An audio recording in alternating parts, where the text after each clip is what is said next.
Manchester United 1, Young Boys 1 match reaction. I do normally go live for my match reactions, but you know what? That game means nothing, you know, and there's no point me doing a live match analysis on this because it's such a different game to analyse. It's fringe players, young players playing, get an opportunity in a game that doesn't really matter if we win or lose. It's a game you don't want to lose to build momentum, and of course you never want to lose, but I just didn't feel like the need to go live. And a lot of people are frustrated and angry with the loss.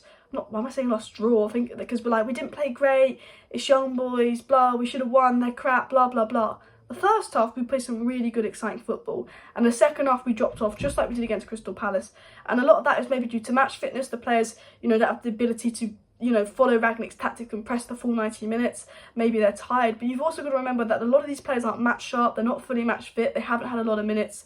You know, they've never played together before. They're all going to be a bit rusty. You know, new system. Never played with any of these players before, a lot of them. So much is new to them, and I think, you know, you can't be mad about the draw because in the first half what I saw was good football and some really impressive performances, and across the 90 I saw some really impressive performances. There were some players that disappointed me, and I will get into that, but I want to talk about the positives first and then we will get into the negatives. The positives for me, I like Dean Henderson, was impressive, but you know, he didn't really have much to do. Wan-Bissaka, he wasn't great, but so I'm going to start with the positives. Of course we are. Let's start with positive. Eric Bailly, my man of the match, absolutely fantastic. You know, first half man of the match was Greenwood, but he was quiet in the second half. Across the full 90 minutes, Eric Bailly was my man of the match, absolutely impressive. Him and Lindelof had looked so good lately. Hopefully they can challenge Harry Maguire, you know, for that spot. And we know with Rangnick, he will drop underperforming players, so it'll be interesting to see if Eric Bailly goes in over Harry Maguire off the back of that performance. But he was my man of the match. I think Donny was a positive. I thought Donny was good. I think, yes, Donny made the mistake. Yes, Donny made the error for the goal in that sense. But I think it was 50-50 between Donny and Wan-Bissaka for the error. But if you take away that error, Donny, probably a 7 out of 10 performance. Decent performance considering he was doing it all on his own, you know.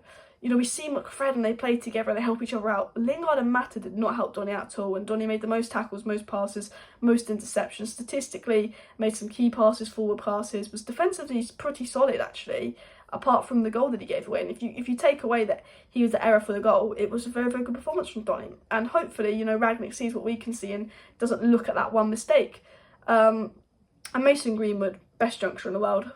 My favourite player. Wonder goal. Should have got an assist. Did some brilliant skill to play Mata in. Mata should have scored. And very early in the second half, he did some good movements, some good dribbles. Mason Greenwood and Bailly were the two players today, the two fringe players today that were the most impressive. They proved I'm good enough to be in the starting 11. And I think Donny showed some stints of what he could do to Rangnick. But I think a lot of the other players did disappoint.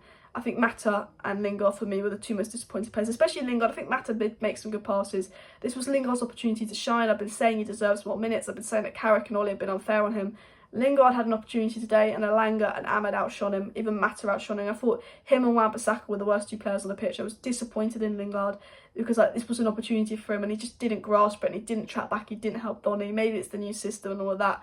But going off that match, and what I saw off that match, I'd be bringing on Amad Diallo as a sub before I'd be bringing on Lingard right now. Because Amad Diallo, I know he didn't play loads, but he impressed me.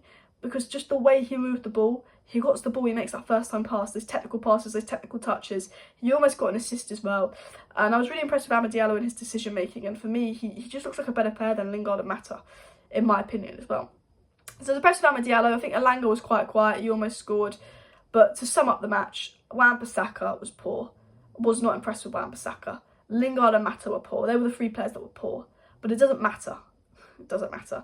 Bit of a pun there, because this game was unimportant. And what we learnt from this game was the first half was good. We saw some good moments in the first half. And Greenwood and Bailly have proved they're good enough to get into that first team. I thought Donny had some good moments. But most importantly, it's game time experience. Game time for players that haven't been playing as much as they should. And experience to see Charlie Savage and Zidane will come on. And what I loved about Rangnick, and I know that second half was very Ollie-esque and was very boring. It was very dead second half. But remember, this game means nothing. It's rusty players that haven't played together. I love how Rangnick didn't care. He's bringing on Zidane, he's bringing on Charlie Savage. Because under Ole Gunnar Solskjaer, under Michael Carrick, if you're 1-0 against Young Boys, it's Rashford, Ronaldo and Bruno coming on. He was like, this game means nothing. I want to rest all my key players. Let's bring on those players. And I saw what Rangnick was trying to do in the first half. It was exciting attacking football. Second half was dead, but I like his man management of bringing on players, even giving Tom Heaton a chance, because he knew that the game meant nothing. Rangnick saw the game as not, I'm going to win this game and outplay them and play my best players. Rangnick saw this game as an opportunity for lots of players.